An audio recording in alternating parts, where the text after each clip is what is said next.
everyone, and welcome to Grip Locked on Age Disc Golf's Weekly Podcast. And today we are here for the OTB Open preview. The tournament's going down tomorrow out in California. OTB Open is a tournament that was kind of new to the Pro Tour last year, I do believe, and is now a staple here to stay. It was presented by Innova last year. It's presented by MVP this year. There's some sick MVP discs that have come out for the tournament. Does that create an advantage? Something to think about. In what way? For the MVP player. It was a joke. It was a joke. Oh, okay. Well, I don't know. Innova, man, they wouldn't let anybody film on the course. So that was Las Vegas. I know, but that's just something they've done. So. You're off to a hot start this morning. I know it was Las Vegas. So the course, the whole narrative was a joke. I don't understand why you're critically analyzing it. I'm here to critically analyze. Okay. And I'm starting with you. Okay. No, we're starting with the course. So the course this year is basically a full redesign. It's still on the same property. Still on the same property, but I think Brody said if he remembers, there's 3 holes that are the same. And the other 15 have completely changed. Well, then I'm glad I threw out everything I was thinking about the course. Yeah. And he was also pointing out that it doesn't feel like a typical golf course design. He doesn't think...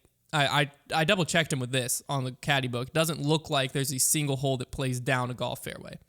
There's several that play across golf fairways. It looks like there's a decent bit of trees and tight lines being brought into play here. Well, if I remember correctly, this course is not a golf course anymore at all. Am I wrong? I'm pretty sure I remember this one being one that is they own it and it is just a disc golf course now. I think it's a former golf course, but I might be wrong. I think you're wrong. Okay, keep talking. Possibly, I'm going to look it up. Look it up because Brody was talking about how they have golf carts right now. The course is fully shut down when they showed up on Monday. Yeah, because he did say $20 cart fee, but that might still but yeah, you might be right. I don't know. No, I was just wondering if that would happen. No, $20 cart fee was at Masters Cup. Okay, so he didn't say that. So for De La Municipal. That was the first thing I wasn't joking about that I was wrong on.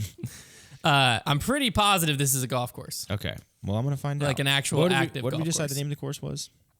We didn't. Okay, we were on one this morning. Well, no, earlier we did. This show's going great right now. Yeah, I don't. Earlier we did Swenson Park. I've never heard that name in my life. We definitely. Maybe y'all were talking about it. Nope, I've never heard that either. Who were you talking about this with? Do you have other friends? Konner said the name of the course isn't here anywhere, and I said, "Yeah, you got to go to their site." And then he kept talking, and I said, "It's Swenson Park Disc Golf Course." And nobody heard we were talking. Apparently I stopped listening. I'll say the key was he kept talking, so that means that he was not paying any attention there. But yeah, basically no holes plays down the golf fairway. I think the last year this tournament got kind of unfortunately it's still active. Unfortunately wrapped into the swing of golf courses because it was DDO, Challenge at Goat Hill, OTB Open, Portland Open. They were all happening not back to back to back to back, but might as well have been back to back to back to back. So this was that dominant stretch by Eagle last year. Right. And it was also the dominant stretch of everyone was get us off golf courses. Golf courses suck. So I think this tournament in particular got a bad rep because of that, because even last year, but now with the redesign, it didn't play fully like just a hyzer fest where you just want to just chuck it as far as you can and wherever the disc lands, you just kind of have a 100-foot upshot. I remember last year the OTB Open was somewhat of a roller fest. Well, yeah. Some people complained about that. This one and Portland were both roller fests. But with the redesign, there's no way to know if that's going to be the shot of choice. I have heard that it's going to be a strong forehand is going to be not necessary, but preferred coming down the stretch. Some of the last holes are pretty big forehand holes, and it's obviously it's going to be a challenging course where it requires distance and accuracy, and not just spray and pray. It is crazy how in disc golf nowadays, the forehand, it's almost gotten to the point now where there's just no turnovers, especially there's turnovers, but not big turnovers on a disc golf course. It's the most rare line to see. I feel there are some guys that Ricky who will still throw force over backhands. So you're going to see some of that, but very rarely do you see just a big left to right sky shot turnover anymore. And it's one of the more difficult and exciting shots. And it's tough to design a hole that's good for that, but not for a forehand. Right. Because guys' forehands have gotten so good. Yeah, you have to make it so far because now guys can throw 400, 450 sometimes foot forehands. How far do you have to make a hole before you're okay, well, we have to go backhand. It's crazy. Because even then, a turnover pushing left to right backhand is similar to a hyzer flip forehand. Yeah. throwing a forehand with a flippy disc on hyzer. Like, letting that's what I'm kinda- saying. You can get the same Yeah. lines. It's just interesting that like that shot used to be very big, and like now it is like completely erased from the game. Yeah. That is true. I didn't think about that. And there's not really a good way to bring it back. No, there's a few holes that you ever really see it at all on tour. One of them that comes to mind, I think, is it hole 1 at the toboggan, where some people throw the backhand. Some people can go with the forehand if it's huge. Yeah, like that's one hole. But like every time you see it now, it's kind of like, oh man, like wow, big turnover. Yeah, it's a hyped up shot. a big deal, with yeah. Big Annie. But speaking of Ricky, we were just talking about him. One of the big storylines coming into this week is he did have to drop out of Masters Cup last week due to his knee swelling from Lyme. It was confirmed. It was that On his Instagram, His yeah. Instagram is where he said okay. it. That's why I couldn't find it on Monday's show because I was looking on Twitter. He did say that he played a practice round and that it's feeling good, feeling better, swelling's going down. But that will be something that's going to be interesting. Is will that be something that's holding him back? Is that something Yeah. that could flare up again mid-tournament? Yeah, it makes I don't me know. weary. Yeah, when you're it's playing a all that. tough one. And also, is it just something that's going to be in his mind while Right. he's playing his practice rounds? And That's stuff? what I'm saying. Because like when you have an injury that's kind of like a pesky injury to where like you can play through it, and we don't know exactly how it's feeling for him. He tweeted that his practice round went well, but if it's there at all and you're noticing it, if you play a good round, you go out and you play well, then you're kind of just like, okay, I'm playing through it, no big deal, blah blah blah. But if you play a bad round, it's really tough for it not to creep in, like to not start telling yourself, well, this isn't even under my control right now because I'm injured, and like that's what's happening, and like should I drop out? Should I just not? Like it can be very difficult. Well, another thing to think through is for the practice rounds, they're able to use golf carts. Yeah, And they're not going to be able to use golf carts in the Oh. tournament. Yeah. And so is that something with a Lyme flare up? I don't know how much like overuse or use affects it, but His that left could be knee, something too, like- of driving a golf cart. It obviously takes a lot of strain off your knee. And literally, Yeah, that is a good point. left knee for like that's his plant leg for his forehand. Like that's no fun. Yeah, so that'll definitely be a big storyline to watch as we go into this weekend. Another one is Eagle won this tournament last year pretty handedly. He's not able to be here this year due to injury. With the course redesign, it's going to be a kind of different tournament anyways. Yeah. But taking Eagle out of the dominant stretch he had last year, it definitely changes things up this year. So I definitely think it's going to be a very fun tournament and something I'm very excited to watch. It's actually interesting because like last year, the golf course stretch was basically, what was it? There's 3 events because it was 4. One was a Silver Series though. Oh right, Goat Hill was the Silver Series, but then it was Portland, DDO, which was a national tour, OTB Open, Goat Hill. Yeah, because and I remember like definitely being tired of that, but it'll be funny this year because I'm pretty sure Portland Open has some different ideas this year for what they're doing. I can't remember. I think they're changing the course. They're going back to that Blue Lake, I believe it's called. Right. So they're not going to have like it. It'll be funny. I would much prefer that we have 0 of the true golf courses to 4 of them, but I wouldn't mind having one event like that for the year. But Well, we already had Las Vegas yeah, but Vegas plays different and than that, Emporia in my Country mind. Club. Emporia, but both those courses are different than Portland was, because Portland, Emporia for starters, there's wind, so it does play different because people aren't chewing off as much. And Vegas has always played kind of unique to me, and they have so many different courses.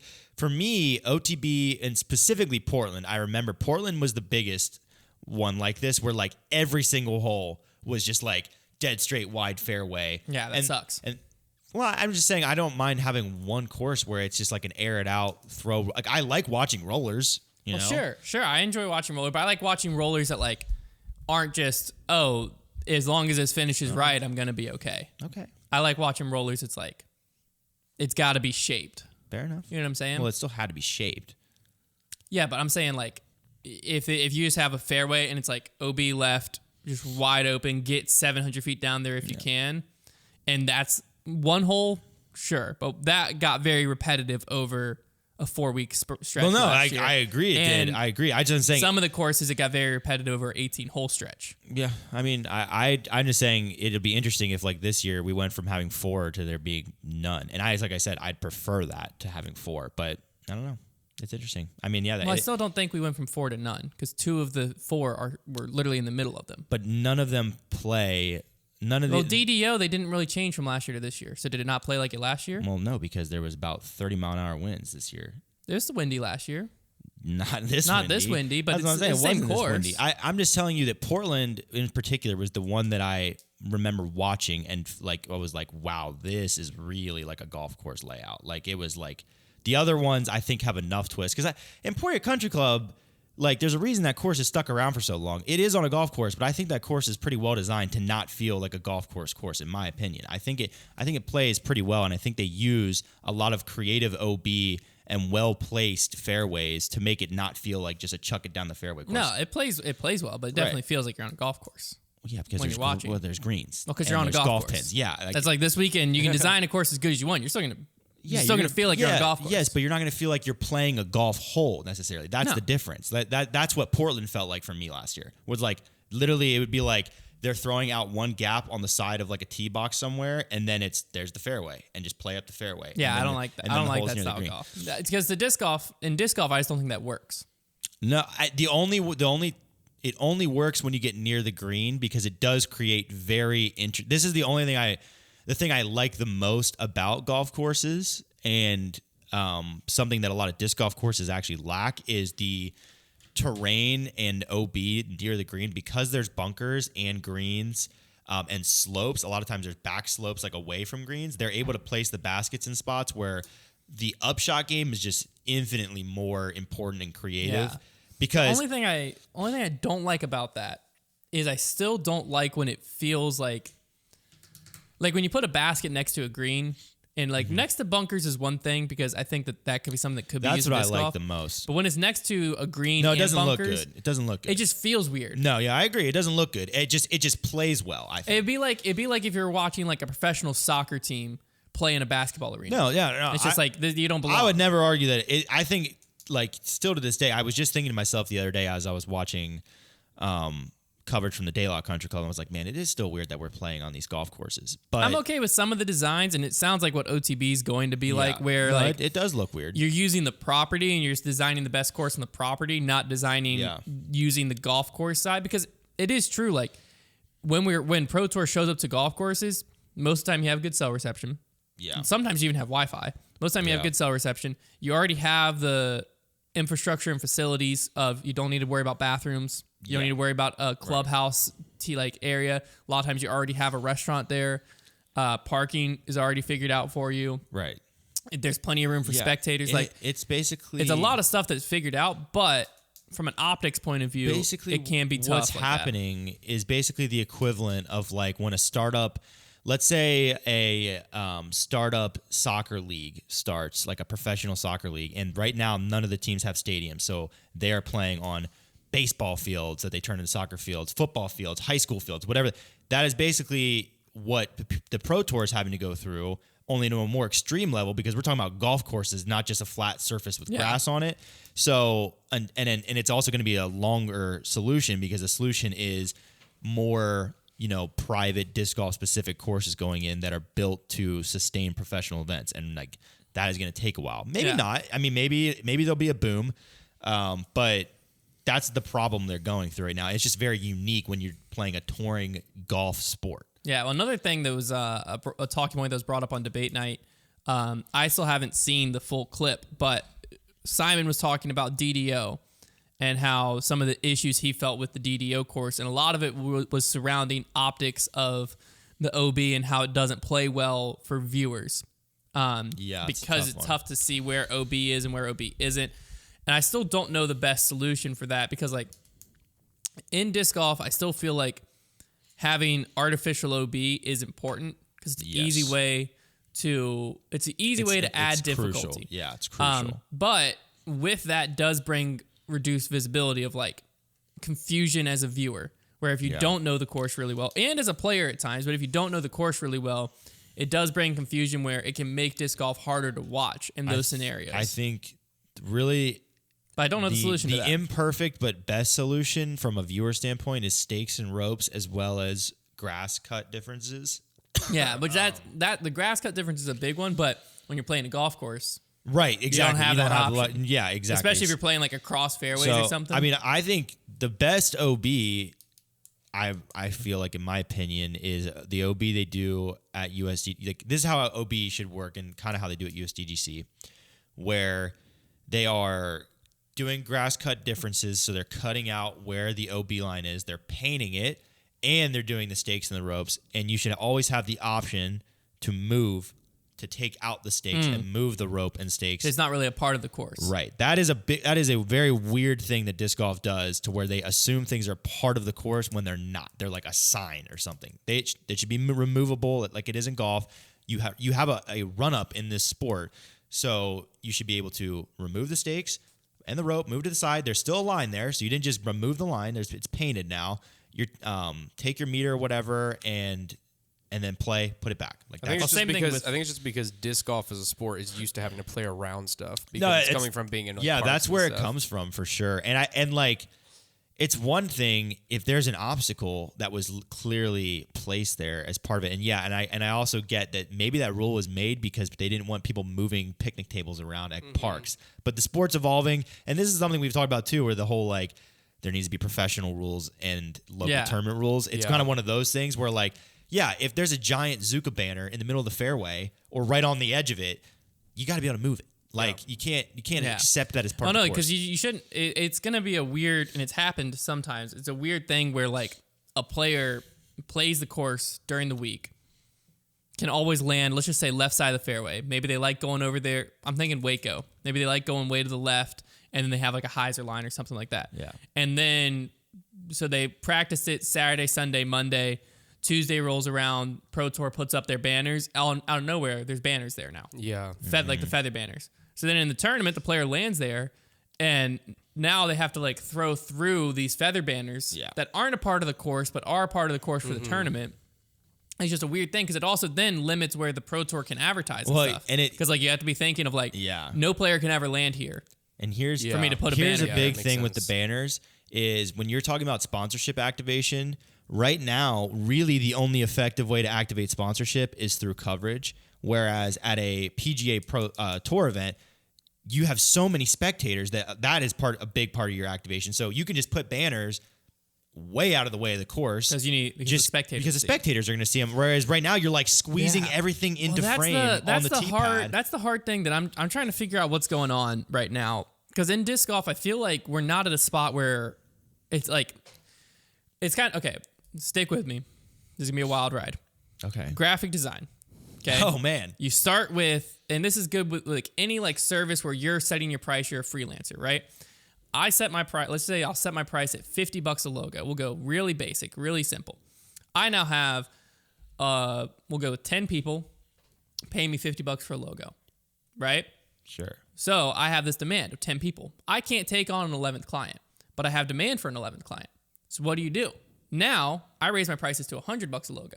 I lose half my clients. I have 5 people. What happened? I made the exact same amount of money, half the work. 5 people. But the only way I was able to do that was demand. Right. Because if I have $50 a logo and I only have 5 people making $250, then I'm like, you know what? I'm going to raise it. And now I drop to 2 people making $200. And I'm like, that sucked. But because I had demand of 10 people wanting it, then I raise it, then it's okay. Disc golf right now, I feel like, is raising their prices without the demand yet for spectator passes. Yeah. Because, like, for instance, I looked this weekend. We have general admission Friday, Saturday, Sunday, $20, $25, $30 general admission. Yeah. So, like, if I want to take me and my son to go watch this tournament on Sunday, it's $60. $60, yeah. For me. Like, that's not. I don't think that's the right move yet, because that, like, there's if that tournament's near professional baseball game. If that tournament's near me, well, I would definitely choose disc golf over baseball. But if that tournament's near me, sure, I'm going. I'll pay the $60 for me and whoever to watch it. You know, I want to watch it. If that tournament's for me 5 years ago, no chance. Yeah. I'm just getting into disc golf. That's when I went to Worlds, you gotta get and eyeballs. I was able to just get into Worlds for free at that time. But if it was $5 or $10, I'm still going as someone who's just getting into disc golf. Right. When we're talking $20, $30, I'm not going to that. Right. Like a good example is like a concert. I'm gonna have to really like a musician to pay $30 to see them, personally. You know what I mean? But I enjoy music. Is this music? I like it. I enjoy music, but like, so if I'm a casual fan, I enjoy disc golf.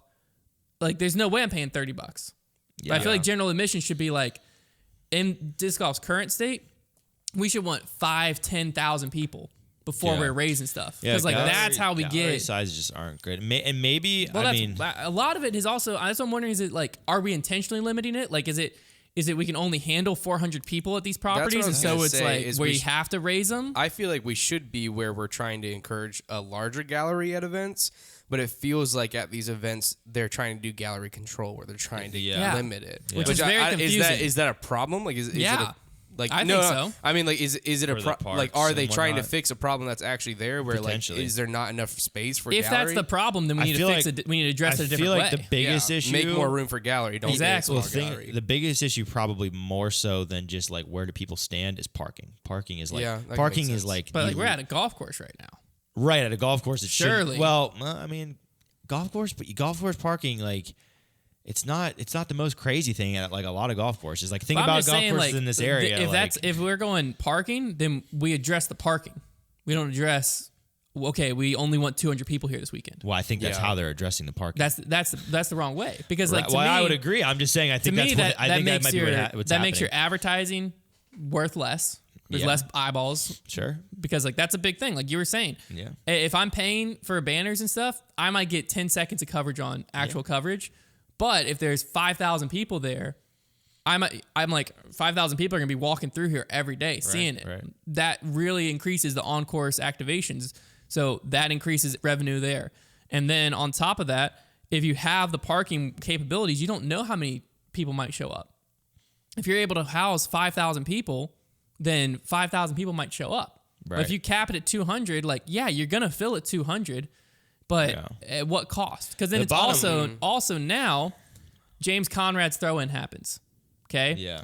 That shot was electric because of all of that. That shot doesn't blow up the way it does if there's not hundreds of people around him. Yeah, and yelling, and he's running down the fairway, everyone's losing their mind. It adds to every single moment. If there's like 30, 40 people standing behind him and they're just like, whoa! Yeah. Then disc golf looks like a joke. Right. The crowd and the atmosphere is such a big deal. Like, I am like a big time sports consumer, and for me, like the atmosphere is so big to me. Like I have been to so many sporting events. Sports suck. Exactly. I was going to say, I've been to so many sporting events, and for instance, I have been to many, many, many hockey games. I have been to some hockey games at the NHL level and all the way down to like high school level. I have been to games at the high school level with more electric crowds than like semi-pro games that I've been to. And guess which one I enjoyed more, even though the talent wasn't not nearly the same level. Those high school games. Like, like the atmosphere in sports is undeniably so important. That's why, during COVID, when those games were empty, unless I really cared about that team, I just wasn't going to watch it because it felt like a scrimmage. It felt like you're watching a scrimmage. Think about how much less fun and energetic USEGC would be if there was a quarter of the people. Well, also the reaction. So like Paul hitting that putt to win. Yeah, like because we've talked about like, and we were all cramming our way through people and the jumping and trying to see. The players feed off of it. Well, that's what I'm saying. We've talked about before. We've talked about before how Nico wears his heart on his sleeve. He's passionate, right? Yeah. And I think at times we're like, no other players are like that. Well, once you have bigger crowds, it draws it out of them. You see it. Like when have you ever seen Paul react like that? It wasn't just the moment that got to Paul. It was the environment. Yeah, there's so many people crowding around him. It was awesome. You look like an idiot if there's 10 people and you're like, yeah. You look an idiot because everyone's like, woo. Yeah. But when there's, I don't know, 500-600 people, maybe 1,000 people screaming, then it drowns in the noise and it fits the moment. Gosh, that was such a cool moment. So those moments never happen if there's only like 200 people, 300 people. Yeah. Those moments just don't happen. Because also now there's 300 people. Who's to assume all 300 people are in the same place? Right. Yeah. Because they're all spread out. To get 1,000 people watching one moment, you might have to have 3,000 people on the ground. And we can't get 3,000 people on the ground. You just wait. If they're able to get over to Europe and there's no European Open, and there's no limitations on the spectators, you'll see a real gallery. That's the thing. They'll line every The European fairway. Open has always been years in advance of like a preview into the future of our sport in a lot of ways. Like guys showing up. They have a rental car with their name on the side waiting for them and stuff like that. You got guys like UC running that thing who are like absolute killers. But what I'm saying is like also European Open They're a willing few to years help ago. him out, like, and take it seriously too. But because of how much the population loves it. Yeah. So the players are treated a way that they're not normally treated over here, where they show up and they actually have like a schedule. Like, hey, you're playing your practice round now. We have a promotional signing for you at this time. We have this dinner for you at this time. We have this. Yeah. That's how it should be. Like promotional events surrounding the event, getting the community involved, getting the community hyped, doing a lot of signings, clinics, all of that. And that's set up not by the players like it is in the States, but set up by the promoters of the event. And on top of that, the fairways are just lined with groves of people because they all just want to see it. And there's like a big video board by the 18th green and all this stuff that like, this is happening 5 years ago, like 2015 European Open, 7 years ago. And we haven't even seen it in the States yet. A lot of it. Yeah. Yeah. And like, what are we doing? Why is that? Well, I think it's several things. I think Because disc golf's not necessarily more popular over there. Well, Is it? but it is. it is. You also in have to relative think, size, though. and you also have to think that the European Open is the only time they get to watch the pros. Oh, true. I That think, makes sense. I think the big deal in Europe has always been that disc golf does not have a stigma in Europe. In Europe, there's niche sports thrive in Europe. True. That's very true. Because they don't have Like stigmas. soccer. They don't have. Yeah, right. Yeah, like the world's most popular sport. It's a niche sport, though. Anyways, he means neat. He means a neat sport. yeah, there's no the stigmas don't latch on, so therefore disc golf is treated just like any other professional sport in Europe. Whereas over here, like unless you're in disc golf, it's looked at like some kind of circus parade. Well, I was going to say, it also, until the last like 2 or 3 years, even within disc golf, a lot of disc golf wasn't treated professionally. Like athletes didn't treat themselves as professional athletes or look at themselves as professional athletes, and the tournament promoters and runners didn't treat it like a full professional sport in a lot of ways. That's why Steve Dodge, when he started doing it, he kind of did the like cut and dry, this is how it's now going to be, and it was like pushed heavily away.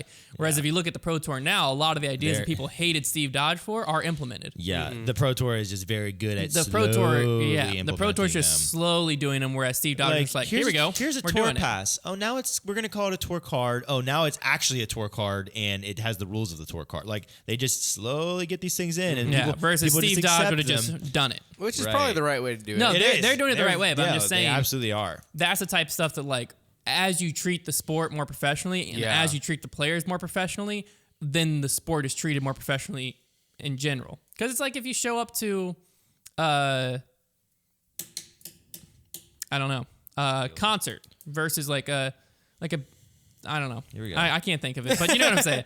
You can tell when someone takes themselves seriously and is putting on something, and you appreciate it more versus something that was just thrown together last minute. Yes. Yeah, for sure. You know what I'm saying? Sure. But anyways, don't even know how we went down that whole thing. Let's get to some keys to victory for the OTB Open, and then we'll get into some predictions. Keys to victory, new course, tough one to tell, but from what I've heard, I think there's two key ones. One, I think, is getting to the green. Get on the green. Strokes gained tee to green last year was big, and even with the course redesign, I feel like that's going to be the stat to watch this year as well. I think just because with the bunkers and greens, there's just so many OB strokes taken on approach shots. Yeah. So I think that's why if you can get green in regulation, you're set. And I think the secondary one is score when you get a chance, because it seems like it's going to be a tough one to score on, the course in general. And so players have to be able to capitalize when they are in a position that they could get up and down for birdie, or they have an outside look, circle two, look for birdie and stuff like that. So I don't think this is going to be a big, like, you have to putt well to win, because I think it's going to be more important putting yourself in position to get those. Because, like, a par 3 course, you have to putt well to win. No way around it. Course like this, you have to put yourself in position to win, because it won't matter if you're putting well and all the putts are for bogeys. So getting to the green and scoring when you get a chance, those are the keys to victory at the OTB Open. Let's get into some predictions. Going into this week, points-wise, I'm in the lead at 53 total points. Dang, son. Konner is in second with 43 total points, and Trevor is in third at 34 total points. Dude, you're just going to kiss the victory goodbye, Trevor. We're going to start with Trevor, I don't know MPO why you prediction. say that. There's 3 majors left. Who do you got, Trevor? dude. MPO. Being in last place is very comfy because there's no lead to choke No, for away. sure, dude, for sure. Yeah, like we agree with you. 100%. I'd much rather be in your shoes. I love First you, place, man. first I love place you. is the last place I want to be. MPO. I had an internal struggle because I don't know what to do about Ricky. You don't know Because I just don't like there being the knee thing. I don't like it, but You don't like it. I'm still not willing. So I'm not picking him to win, but I'm going to keep him in my top 3 because I just would feel stupid if I didn't. So That's sick. with that being said, in third place, I'm taking Gannon Burr. Okay. Because he's the hot hand. You For know, sure. he's the hot hand. 100%. Second place, I'm going with Ricky. And then first place, I'm going to go ahead and take Calvin. Well, let me go ahead and say you're not going to gain any points on me because let me go ahead and say those are my exact picks. Well, in the MPO, I Well, we'll just let Konner go. yeah, next. that's it. I picked right. So third, Konner goes- third Gannon, second Ricky. I had a really hard time. I've never chosen Calvin to win anything. Not that I picked him in my top 3 multiple times, but I just don't ever feel like he's got to win. win this year, so it makes it easier. It does, yeah. And But- also, you got no Chris. Very, Paul's trash. Very true. And Ricky's hurt. All right. That's what for Ricky. I know that. I was know Paul's gonna win this week now. Oh, absolutely, for because sure I didn't he pick him is. either. I was So very he's gonna tempted. win. I was very tempted to not have Ricky in this top 3. But Ricky doesn't seem to me as a person. I feel like there's some other petty disc golfers that like something like this would happen and it'd be more of an excuse. But I feel like for him, he's not really an excuse kind of person. He's more of a like play through adversity kind of person. And so I feel like he might even play better. I agree, but I think it just all depends on his first round that'll create the narrative. I think if he plays bad, And it'll I be think he's like gonna I'm play good. hurt. If he plays good, you're right. It'll be like play through the knee injury guy. Well, I'm I on the didn't wanna same pick him page to as win. Konner because I think Ricky Wysocki's taking this thing down. Boom, there it is. I don't think the knee's going to be a problem at all. Might I not think be. it's going to be a non-factor. I think Ricky takes it down. I think Calvin comes in second. He's been playing good. I feel like this is going to be a course that plays well for him. And so I'm taking Calvin second. And I'm going Matty O third. Oh, okay. Someone asked me why. I don't Why? need to. I like it. How come? Saw his name, and I said, you know what? That looks like a I third like place Matty finisher. in third. I like it Okay. a lot. There it is. I Matty O like third. Matty O a lot. I like watching him. For FPO, I got Cat Allen, if you will. Yeah, Cat Allen. Cat Allen Only taking Cat it down. Paige Pierce coming in second. And you know what? I was feeling dark horse again. Ask me who's my third place. Who's your Is third it place? Missy Gannon? Kat Mersch. Okay. Oh, okay. You only did that because people were coming after us in the comments. No, I did it because she came in third at Jonesboro, and I was like, if I feel like this course is going to play good for Calvin played good at Jonesboro, Kat Mersch came third in Jonesboro, so therefore Kat Mersch is going to come third here. Okay. I've got Cat. Find a hole in that logic. I've got Cat Allen in first, Paige Pierce in second, and Missy Gannon in third. Cat Allen. Paige I'm not Pierce. going to do that for any more other than when I just did it. I can't. Yeah, I'm tired of you guys abbreviating her name like that. I'm going with Katrina Al. And All right, we got Cat Allen, Valerie Mandahano in second place. Valman. Valman. And then I've got Paige Pierk. Yeah, no, you can't really do that one. Oh, I just did. Well, no, I'm just saying, like, there's not. Take the E out. It'd be Pay Pierre. Pierre. Someone needs to pay Pierre. Pay Pie. That's it. It's Pay Pie. We got PayPal here in third. All right, I got Pay Pie in third. I didn't want to put her in my top 3, but I did. So yeah, I don't trust Katrina her. Allen, Valerie I don't trust her. Mandahano, She's Paige Nobody Pierce. does, man. Konner, dark horse. Who you got? I've got Gavin Babcock because I think that he's cool. Love it. Nice. That's a good pick. Thanks, man. I'm taking Brody Smith because he's Definitely was Wow. my pick Okay, next. simp. My he pick slipped into next. 51st. I mean, it's too easy. He just came in third. All right, well, y'all both are wrong because the dark horse that's going to come top 15 this weekend, Mr. Austin Hannum. He's gonna come top 15. Mm-hmm. Are we placing a bet on that? Yeah, Where's my what does balance at Trevor have right to now? putt with? Here, What if bet? Austin Hannum wins me the dark horse and doesn't come No, top 15, I'll get no points. You're, If Austin Hannum comes top 15 and wins me the dark horse, I get 4 points. No. yeah. But I do think that there should be a punishment That's if he fair. does get top 15. Yeah, I mean, that was a pretty outrageous statement. How is that Does he outrageous? have any top 15s this year? Maybe one. Yeah, I mean, he just came top 15 last weekend, Masters Cup. That But doesn't- how is no. that? We all How know is that Masters Cup not? How doesn't is my count. bet not fair? I'm risking 2 points to gain 2 points. Two people have to accept it. And Yeah, I neither know. of us do. I know. I So- was asking how that wasn't fair. I I just don't. I mean, care. I don't. Yeah, 'Cause y'all- I kind of feel the same I way. I guys just don't don't really care. care. Yeah. Because you know Austin Hannum's going to do it, and I'm going to get 4 points. I mean, I think it's No, not crazy. It's more like if you had bet like anything else that wasn't within this game, I probably would have accepted it. But the fact that it's just point, it's like not worth my time. All right, then take it. What does No, Austin I'm not Hannum up gonna. with? Then it's worth. Then it's can't because do you're that. scared. It's because you're scared of points. He might. Yep, he I'm probably scared hosts of a points. Challenger OS. I You like care too last much. place. If y'all give me another one, I might take it. No, it's okay. I'm confident in my Austin Hannum top we don't 15. care. Okay, if he doesn't come in the top 15, Okay. I don't know. I got nothing. Yeah, I don't care. You got to sunburn All right, so we'll go the 4 yourself points. on purpose. If we don't have anything else, 4 points, 0 points. No, Fair? that's not Fair? happening. No, All right, so Zero locked in. acceptance. 0 points if he doesn't come top 15. Austin Hannum's gonna win, so it doesn't even matter. Okay, Rest. Sick. What if we did -5 points? How many points do I or get? 5 points. Yeah, okay, yeah. Make it -5 If it's points minus he doesn't- 5, then I need 10. You lose 5 points or you get 10. Let's take it. Let's take Take it. it. I don't know. Let's take I it. don't know. Let's do it. Let's That could do cut, it. that Okay, could cut my fine. lead in All half. right, fine. All right, fine. Negative Minus 5? 5. If he doesn't come in top 15, it's -5. If he comes in top 15, and does this include ties? I would say it does. Includes. So this ties. is just if he comes top 15 or not. Yes. This is completely side because if like Brody comes top 3. Throw out the dark horse thing. Okay, so dark horse is the normal 2 points. Yes. But this is just if he doesn't come top 15 minus Yeah. 5. If he does plus 10. Yeah. What if he doesn't Boom. come top 15 but Hunter wins the dark horse? Does that mean he only no? Then I lose. Well, I would net lose 3. Yeah. He would get 2 and Okay, then lose okay. 5. So top 15, Austin Hannum. Bro, minus 5 if he doesn't, plus 10 if he does. That is a wild. I appreciate y'all. I'm sorry for the lead I'm about to build. He's about to win. All right. There you have it. believe you. Thank you all so much for tuning in. Hopefully you enjoyed this chaotic preview show. I couldn't even tell you what we just previewed, but it's the OTB Open and it's coming this weekend. You can catch it live on the Disc Golf Network or post-produced, however you enjoy consuming that. And we will talk to you all on Monday when we revel in the victory that is an Austin Hannum top 15. Bye. We'll see you then.